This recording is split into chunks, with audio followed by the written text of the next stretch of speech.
Mikko Rantanen scored 20 seconds into the hockey game, and the Colorado Avalanche never looked back, en route to a 4-1 victory over the Edmonton Oilers on home ice. I'm Tony Barr. Welcome to the live post-game show on Oilers TV and EdmontonOilers.com. We'll be hearing from head coach Todd McClellan and some of the players in just a few moments.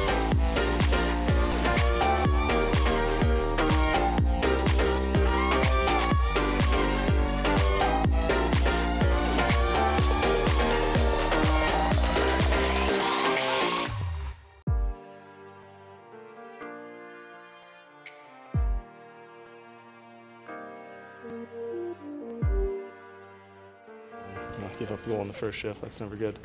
And obviously we didn't play the way we need to.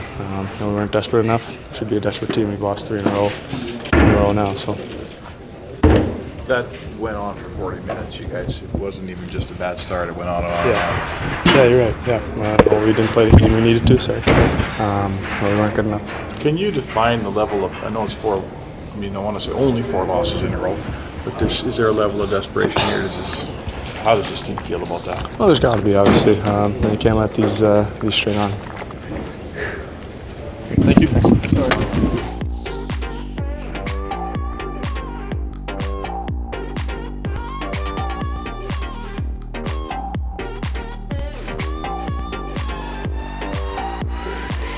Group and kind of went from there?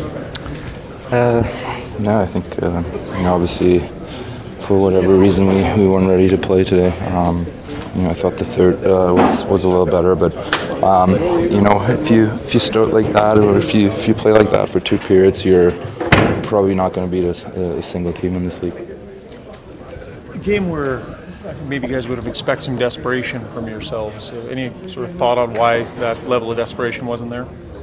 No, I mean we just didn't have it tonight. Obviously it was a big game for us, but something we have to do better, and we have to look at and make sure we're ready to go next game. Thanks.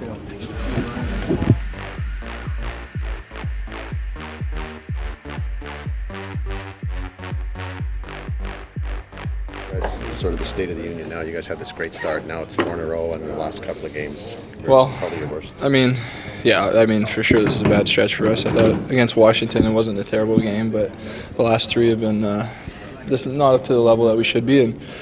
But now we just, we got to move on. It's still early in the season and still establishing our game, so we got to be able to move on. And we played some good teams early in the season, and we beat them and played well against them, so we can look back and take some confidence from there and just put these behind us, but learn from them. You can't take a period off, you can't take any shifts off, but especially a full period, and good hockey teams will make you pay for that.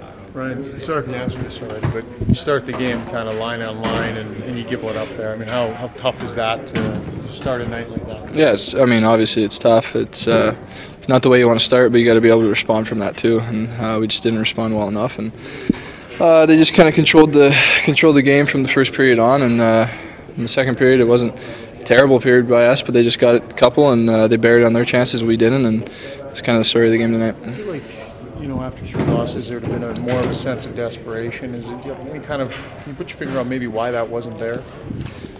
I don't know why there wasn't more desperation to start the game for us tonight, but we need that next game on Tuesday, or else it's. We don't want to start to let it slip away from us here. We know what kind of team we can be and what kind of team we showed that we were capable of being early in the season, and we can't let that slip away right now. We got to get back to what we know we can do.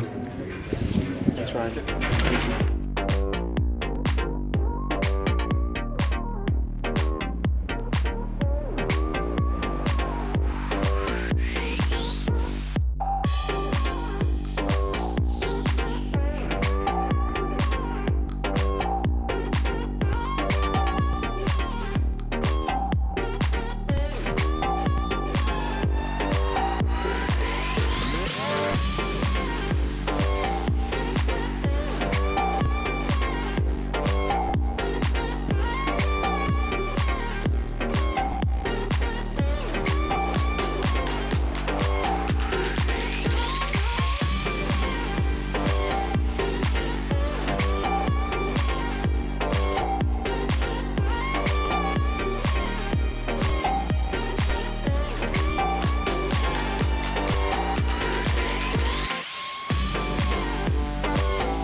McKinnon hustling through center ice, will drop it off to Landeskog. Down the seam, dishes McKinnon, a shot, a save made by Talbot, a rebound, score! Mikko Rantanen able to tuck it home, and the Avalanche strike just 26 seconds. In the neutral ice area, started the transition. Landeskog busted the seam, dropped it off to McKinnon, and then driving hard to Lynette was Rantanen. And with Edmonton's fourth line out against Colorado's top line here at Rogers Place. But thus far, Kara to Russell, a shot, save, rebound. Cassian stopped on the doorstep by Varlamov. And here's Soderberg, lead pass left wing.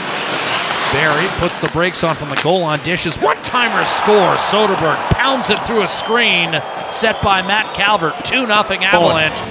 And that line has been their fourth line. And that time, Barry button hooking, drops it off. Soderberg with a rip job. Net for Girard, 5 seconds on the power play. Soderberg fires, missed short side, rebound, smacked out of midair, then off the side of the post and eventually in. And Colorado's extended the lead to 3-0 with exactly 1 second. Cam Talbot. And now, do the Oilers want to think about a goaltending change? I think Cam Talbot's night might be over here. The other way with Klefbom back defensively. Pulls up just inside the blue line. Finds an opening and a score. Tyson Barrie fed by Mikko Rantanen, and he beats Mikko Koskinen 5-hole. It's 4-0 Avalanche. No mistake. Well, Nate McKinnon button hooks just inside the blue line, and Barrie activates, and they just fed it across. Milan Lucic coming out of the right corner, surveys the interior, feeds to Larson. Shot score!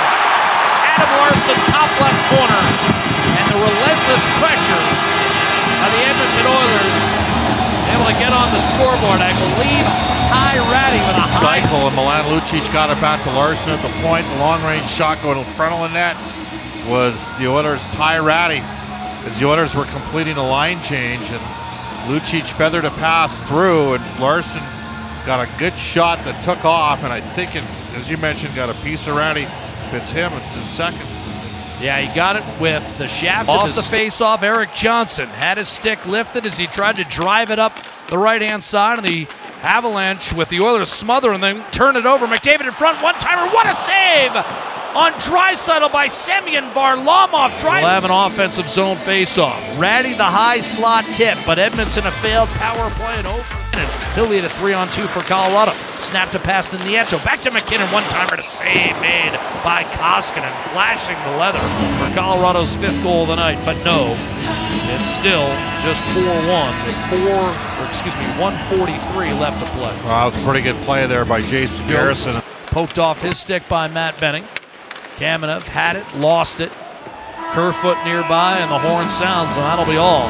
The Avalanche win this game handily, 4-1. Edmonton had one real chance to get back into it after Ratty.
The offensive zone, weren't giving up any odd man rushes. Our reloads and D gaps were good. And in the D zone, if we didn't win the battles down low below the goal line, we did a real nice job collapsing with our wings and getting under sticks in front of the net. If we didn't do that, we blocked some shots in there too. So getting all 5 guys packed into the house there and then hurrying out to the points if the pucks went out there. So real nice job in front by our defense and our low coverage with our center and wings helping out. You talked about turning this thing around and not putting too much pressure on yourselves, and you guys were finally able to do that here tonight. How good does that feel for you? Well, it feels really good. I mean, this is a game we needed to win. You know, I said it coming into tonight's game. We do something poorly in a game and it costs us. We address it, we fix it, move on to the next game, something else pops up. We played some good games that we just couldn't score and didn't win. You know, special teams one night, there was always something else popping up. But what happens when you lose a handful of games like that is you got to really dig in as a team, as coaches, and you start addressing, you know, 5 or 6 different things, and they all start to improve, which is what you want to see from your team.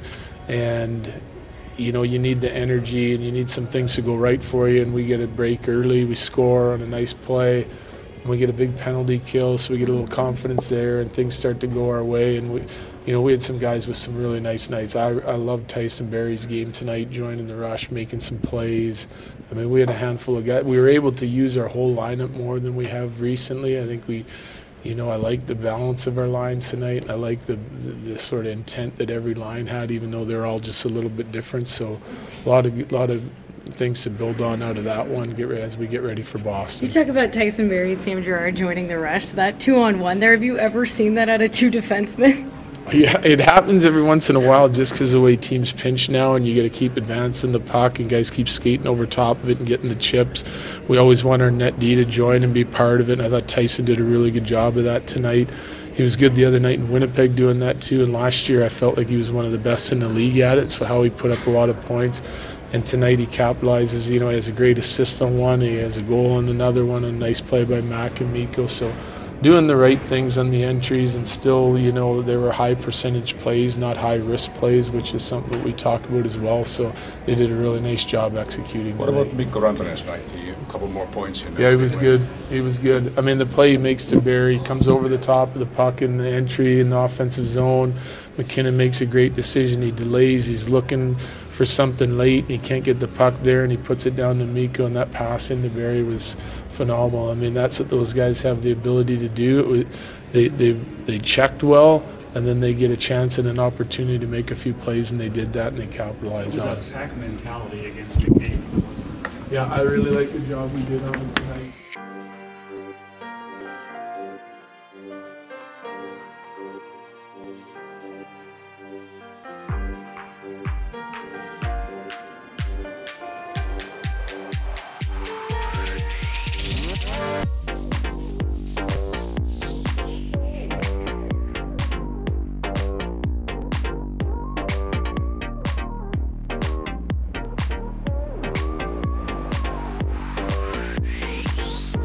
I thought the first shift, you could summarize the game in that 25 seconds or whatever it was.